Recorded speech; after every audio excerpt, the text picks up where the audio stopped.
दोस्तों, आज एक बहुत ही इम्पोर्टेंट टॉपिक हम लोग यहाँ पे डिस्कस करेंगे, जिसमें हम मैग्नेटिक सर्किट के लिए बेसिक टर्मिनोलॉजीज यूज करेंगे। समझेंगे क्या है मैग्नेटिक सर्किट। उससे पहले समझेंगे मैग्नेटिक सर्किट के जो टर्मिनोलॉजीज जो हम आने वाले वीडियोस में हम यूज करेंगे वो क्या है, उसके इक्वेशन क्या है, उसका कंसेप्ट क्या है और उसके यूनिट्स क्या है। तो दोस्तों वन बाय वन स्टार्ट करते हैं। पहले ये टॉपिक समझिए कि ये टॉपिक क्यों इतना महत्व है इसका। तो सबसे पहले मान लीजिए कि आपने ट्रांसफॉर्मर देखा, तो ट्रांसफॉर्मर में क्या होता है, दो कोर होती है, प्राइमरी वाइंडिंग होती है, सेकेंडरी वाइंडिंग होती है और फ्लक्स डेवलप होता है। दैट मीन्स ट्रांसफॉर्मर भी कहीं ना कहीं मैग्नेटिक सर्किट के प्रिंसिपल पे काम कर रहा है। हमारा जनरेटर है जहाँ पे हम यहाँ पे वोल्टेज देते हैं, ईएमएफ इंड्यूस करते हैं। मोटर है जहाँ पे मोशन करते हैं। इन सारी चीजों में कहीं ना कहीं फ्लक्स रिलेटेड है, जैसा ये यहाँ पे बताया गया है। तो यहाँ पे क्या दिख रहा है आपको कि एक कॉइल है और यहाँ से मैग्नेट का मूवमेंट हो रहा है, अंदर जा रहा है बाहर आ रहा है, लेकिन ये उस वक्त वोल्टेज का ईएमएफ का डायरेक्शन चेंज हो रहा है। दोनों वक्त यहाँ पे देखिए अलग वोल्टेज इंड्यूस हो रहा है अलग डायरेक्शन में। तो दैट मींस ये कहीं ना कहीं आपको डायरेक्शन इसका समझना होगा, कंसेप्ट में बेसिक टर्मिनोलॉजी क्या है वो सारा समझना होगा। इस वजह से हम ये टॉपिक पढ़ रहे हैं और हम सारी basic terminology one by one देखेंगे और टू द पॉइंट जाएंगे। सबसे पहला टॉपिक है मैग्नेटिक लाइंस ऑफ फोर्स। अभी मान लीजिए कि आपका एक मैग्नेट पड़ा हुआ है, तो कुछ जगह तक आप वहां पे कोई दूसरा मेटल पीस लाओगे तो अट्रैक्शन दोनों के बीच में रहेगा। तो दैट मीन्स वहां पे कोई ऐसी इमेजिनरी लाइंस है जो ये आपका मेटल को खींच रही है या मैग्नेट को खींच रही है। तो ये इमेजिनरी लाइन है आपके मैग्नेट के सराउंड या इलेक्ट्रोमैग्नेट के सराउंड। ये इमेजिनरी लाइंस हम अज्यूम करते हैं, जिसको हम मैग्नेटिक लाइंस ऑफ फोर्स कहते हैं। दोस्तों ये आप फिजिकली इसको नहीं देख पाओगे, लेकिन कब देख पाओगे, मान लीजिए आपने इलेक्ट्रोमैग्नेट रखा, उसके ऊपर पेपर पीस रखा और आपने मेटल का पाउडर वहां पे अगर थोड़ा थोड़ा थोड़ा डालोगे आप, तो आपको एक लाइंस पैटर्न दिखेगा जिसको हम मैग्नेटिक लाइंस ऑफ फोर्स का फिगर कहेंगे। तो यहाँ भी ऐसा ही होता है। ये जो लाइंस होती है ये नॉर्थ पोल से निकलती है, साउथ पोल में जाती है मैग्नेट के बाहर, और मैग्नेट के अंदर इसका डायरेक्शन रिवर्स होता है। तो ये जो देखिए दोस्तों, यहाँ पे नॉर्थ पोल से लाइन निकल रही है और साउथ पोल में जाती है और ये एक दूसरे को इंटरसेक्ट नहीं करती, ये इमेजिनरी लाइन है। ये इसकी बेसिक आप प्रॉपर्टी कह लो। कोई आपको पूछे कि मैग्नेटिक लाइंस ऑफ फोर्स की प्रॉपर्टी क्या है, तो वो इमेजिनरी लाइंस है, एक दूसरे को इंटरसेक्ट नहीं करती और मैग्नेट के बाहर नॉर्थ पोल से साउथ पोल में जाती है। और जहां तक मैग्नेटिक लाइंस ऑफ फोर्स जाएगी वहां तक आपको मैग्नेटिक फील्ड दिखेगा। मैग्नेटिक फील्ड की बात है कि जिस एरिया तक, जिस जोन तक आप मैग्नेट की इफेक्ट को या इलेक्ट्रोमैग्नेटिक की इफेक्ट को ऑब्जर्व कर पाओगे, तो उसको मैग्नेटिक फील्ड कहेंगे। It is observe due to magnetic lines of force. ये किस वजह से होता है, हमारी मैग्नेटिक लाइंस जिसको हमने आगे देखा उसकी वजह से होता है। यहाँ पे देखिए मैंने दो मैग्नेट रख लिए, ऐसा मान लीजिए, दो कॉइल घुमा रहा हूँ ऐसा मान लीजिए, इलेक्ट्रोमैग्नेट रखा है ऐसा मान लीजिए। तो यहाँ पे ये जो सराउंडिंग एरिया है इसको हम मैग्नेटिक फील्ड कहेंगे। जहां तक भी ये लाइन जाती है उसको हम मैग्नेटिक फील्ड कहेंगे। वहां पे आप मेटल पीस छोटा सा रख दो तो आपको उसका इफेक्ट दिखेगा। अभी हम बात करेंगे फ्लक्स की। तो दोस्तों मैग्नेटिक लाइंस हमारी इमेजिनरी लाइन है, लेकिन उसको डिफाइन करने के लिए, उसको यूज करने के लिए हमने एक टर्मिनोलॉजी डिफाइन की, एक टर्म डिफाइन की जिसको हम मैग्नेटिक फ्लक्स कहेंगे। ये क्या कहे, total number of magnetic lines is called flux. Flux माने आपका total number of magnetic line को हम फ्लक्स कहेंगे। इसका यूनिट वेबर है और it is similar as current in electric circuit. जैसे इलेक्ट्रिक सर्किट में करंट होता है ऐसे मैग्नेटिक सर्किट में फ्लक्स होता है और इसका यूनिट वेबर है, वहां पे करंट का यूनिट एम्पियर है। तो दोस्तों यहाँ पे देखो एक कॉइल रखी हुई है, मैग्नेट को घुमा रहे हैं और यहाँ फ्लक्स प्रोड्यूस हो रहा है। इसी प्रकार अल्टरनेटिंग फ्लक्स हर जगह आपकी मशीन्स में इंड्यूस होता है और फ्लक्स बाय नेचर अल्टरनेटिंग है, ये आपको समझना होगा। फ्लक्स डेंसिटी बी, आपने इलेक्ट्रिक फ्लक्स डेंसिटी पढ़ा है। Electric flux density is equal to charge upon area. तो यहाँ पे field density, magnetic field density या magnetic flux density B is equal to आपका आएगा 5/8 magnetic flux passing per unit area is called flux density. Flux का unit weber है, area में meter square में आएगा, तो इसको वेबर पर मीटर स्क्वायर या टेस्ला कह सकते हैं। मान लीजिए आपके पास एक ऐसा प्लेन है और बीच में हमने यूनिट एरिया कंसीडर किया है, तो ये यूनिट एरिया में से जितना फ्लक्स जाएगा तो उसको हम फ्लक्स डेंसिटी कहेंगे। B is equal to 5/8। तो ये आपका फ्लक्स डेंसिटी हो गया। एमएमएफ, अभी हम कह रहे हैं इलेक्ट्रिक सर्किट में हमारे पास वोल्टेज होता है, इलेक्ट्रोमोटिव फोर्स जिसे हम कहते हैं, तो वो क्या करता है, करंट को फ्लो करवाता है। यहाँ पे फ्लक्स का डेवलपमेंट के लिए कौन क्या रिस्पॉन्सिबल है, वो है मैग्नेटोमोटिव फोर्स। मोटिव माने मोशन के रिगार्डिंग ये वर्ड है, मोटिव वर्ड, तो मोशन होती है, यहाँ पे फ्लक्स डेवलप होने को मोटिव कंसीडर किया गया है, magnetomotive force. It has the same characteristic as EMF in electric circuit. आपके इलेक्ट्रिक सर्किट में जैसा ईएमएफ है इसी प्रकार ये एमएमएफ है। It shows the ability to produce magnetic flux for a given magnetic circuit. आपकी मैग्नेटिक सर्किट में फ्लक्स प्रोडक्शन करने की जो एबिलिटी है, जो क्षमता है, उसको हम मैग्नेटोमोटिव फोर्स कहते हैं। The basic concepts for magnetic circuits, basic components, हमारे कंपोनेंट्स क्या रहेंगे एमएमएफ प्रोड्यूस करने के लिए, एक आयरन कोर रहेगा, एक कॉइल रहेगा और पावर सप्लाई रहेगा।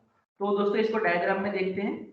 मान लीजिए ये आयरन कोर से एक मेटल का रिंग मान लीजिए आप इसको, इसके ऊपर हमने कॉइल टर्न किया और इस कॉइल के टर्न करने के बाद सप्लाई अगर आप देते हो तो यहाँ पे फ्लक्स फाई प्रोड्यूस होगा।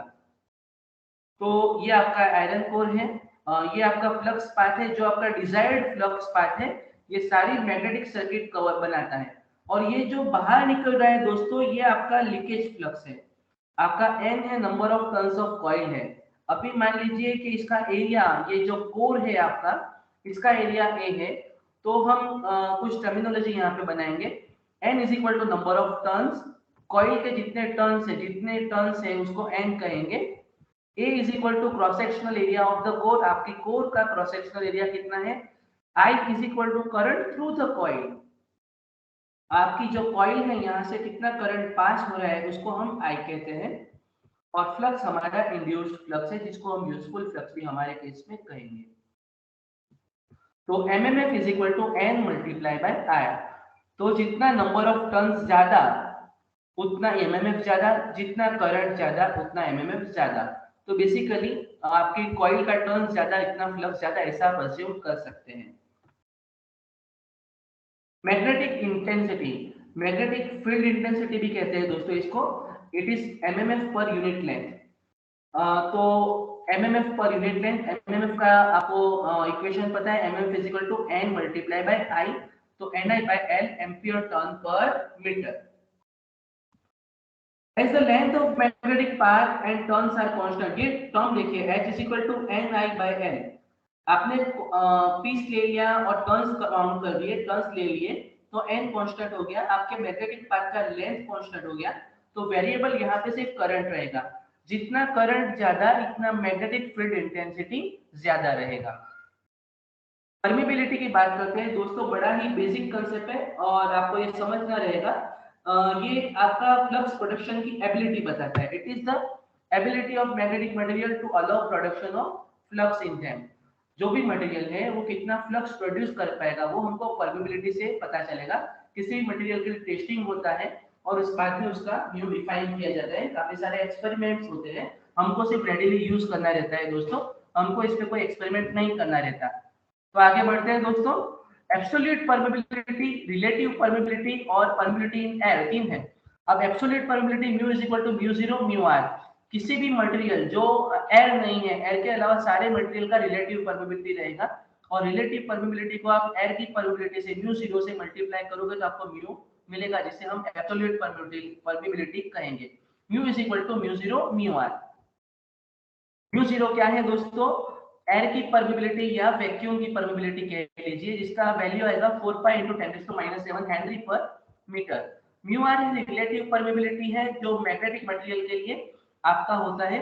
हर मटेरियल के लिए एयर के सापेक्ष में, एयर के रेफरेंस में आपको परमिबिलिटी डिफाइन करना रहेगा, जिसको आप कहेंगे रिलेटिव परमिबिलिटी, और ये यूनिटलेस क्वांटिटी है दोस्तों। Mu R is equal to mu upon mu zero. तो आपको अगर कोई पूछ ले इंटरव्यू में या कहीं कि रिलेटिव परमिबिलिटी का यूनिट क्या है, तो आपको बोलना है it is unitless quantity because mu R is equal to mu upon mu zero. आगे बढ़ते हैं दोस्तों। परमिबिलिटी को दूसरा भी एक कहते हैं बी बाय एच। बी है हमारा फ्लक्स डेंसिटी, एच है हमारा इलेक्ट्रिक फील्ड इंटेंसिटी। तो बी बाय एच के रेशियो को हम लोग परमिबिलिटी कहते हैं। बीएच कर्व हम जो एक कर्व आएगा, दोनों पैरामीटर के चेंज होने पर एक कर्व बनता है बी और एच के, दोनों में एक रिलेशनशिप है जिसको हम बीएच कर्व कहेंगे। उसका इंपॉर्टेंस क्या है, वो कैसे उसको इंटरप्रेट करेंगे, वो हम बाद में आने वाले वीडियोस में देखेंगे। B is equal to mu H है। It is the magnetic material kept in the air. अगर मैग्नेटिक मटेरियल को एयर में रखा तो म्यू के बजाय यहाँ हो जाएगा म्यू जीरो। तो mu zero is equal to B by H, और इसका वैल्यू आएगा 4.10⁻⁻⁻⁷ हेनरी पर मीटर। तो दोस्तों ये परमिबिलिटी है, बहुत ही इंपॉर्टेंट पैरामीटर है, आपको इसको समझना रहेगा। रिलक्टेंस की बात करते हैं दोस्तों। रिलक्टेंस जैसे रेजिस्टेंस इलेक्ट्रिक सर्किट में है, यहाँ पे रिलक्टेंस है। The property of material to oppose the production of flux is called reluctance। किसी भी मटेरियल की फ्लक्स प्रोडक्शन को अपोज करने की क्षमता को या प्रॉपर्टी को हम रिलक्टेंस कहेंगे। एमएमएफ और फ्लक्स का रेशियो है ये, MMF divided by flux. MMF क्या है दोस्तों, Ni अपॉन पाई, तो ये होगा एम्पीयर टर्न पर वेबर। तो रिलक्टेंस, और उसका एक और इक्वेशन भी है, L upon mu zero mu R A. आपका एरिया नीचे आएगा, लेंथ ऊपर आएगा, तो L upon mu zero mu R A. तो ये आपको दोनों इक्वेशन दोस्तों याद रखने हैं, S is equal to Ni by 5 और S is equal to L upon mu zero mu R A. Reluctivity, ये दोस्तों रेजिस्टिविटी हम कहते थे रो, रेजिस्टिविटी इलेक्ट्रिक सर्किट में, इसी प्रकार यहाँ रिलक्टिविटी है। तो रिलक्टिविटी क्या है, it is similar property as resistivity, it is defined as reluctance per unit length. Per unit length में कितना रिलक्टेंस है, कितना फ्लक्स को पर यूनिट लेंथ अपोज करेगा, उसको हम रिलक्टिविटी कहेंगे। यहाँ इसका कोई क्वेश्चंस नहीं आएगा, लेकिन ये आपका प्राइमरी एक टर्मिनोलॉजी है जिसको आपको समझना है। दूसरा है परमियंस, जिसे कंडक्टेंस आपका करंट के फ्लो को एनकरेज करता है, ऐसे परमियंस आपका फ्लक्स के डेवलपमेंट को एनकरेज करता है। It can be defined as inverse of reluctance. Reluctance आपका फ्लक्स को अपोज करता है, फ्लक्स के प्रोडक्शन को अपोज करता है, तो ये परमियंस है उसको एनकरेज करता है, तो उसका इनवर्स हो जाएगा। डेल्टा लेंगे इसको, delta is equal to 1 by s।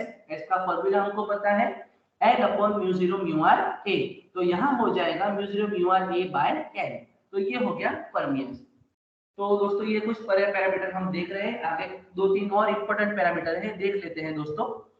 Leakage, flux और फ्रिंजिंग, ये हमारा लास्ट वीडियो का टॉपिक है, लीकेज, फ्लक्स और फ्रिंजिंग। अभी मैंने आपको बोला कि एक फ्लक्स है वो यूजफुल फ्लक्स है जो डेवलप होता है, जो मेन फ्लक्स है जो आपके मैग्नेटिक सर्किट को फॉर्म करता है, और दूसरा फ्लक्स अपने पाथ से बाहर जाता है। तो the flux bulge outward direction in the air gap is fringing. आपकी जगह मान लीजिए एयर गैप है, और एयर गैप में फ्लक्स लीनियर नहीं जाके कहीं डाइवर्ट होता है, कहीं पे इकट्ठा होता है, इकट्ठा होकर डाइवर्ट होता है, तो उसको हम फ्रिंजिंग कहेंगे। और flux diverted from original path is called leakage flux. अगर फ्लक्स ऐसा है कहीं पे बाहर चला जाता है, एयर में जाता है, एयर गैप नहीं है फिर भी, तो उसको हम लीकेज फ्लक्स कहेंगे। दोनों को कंबाइंडली कह सकते हैं, लेकिन फ्रिंजिंग है वो टिप पे ज्यादा दिखता है, जहाँ पे गैप होता है वहां फ्रिंजिंग ज्यादा ऑब्जर्व होता है। Leakage flux should be reduced to avoid losses in magnetic circuit. हमारा एम है कि n into I जितना एमएमएफ है उतना ज्यादा फ्लक्स इंड्यूस हो, लेकिन क्या होता है कि फ्लक्स डाइवर्ट हो जाता है, तो हमारा एम होना चाहिए लीकेज फ्लक्स को रिड्यूस करें।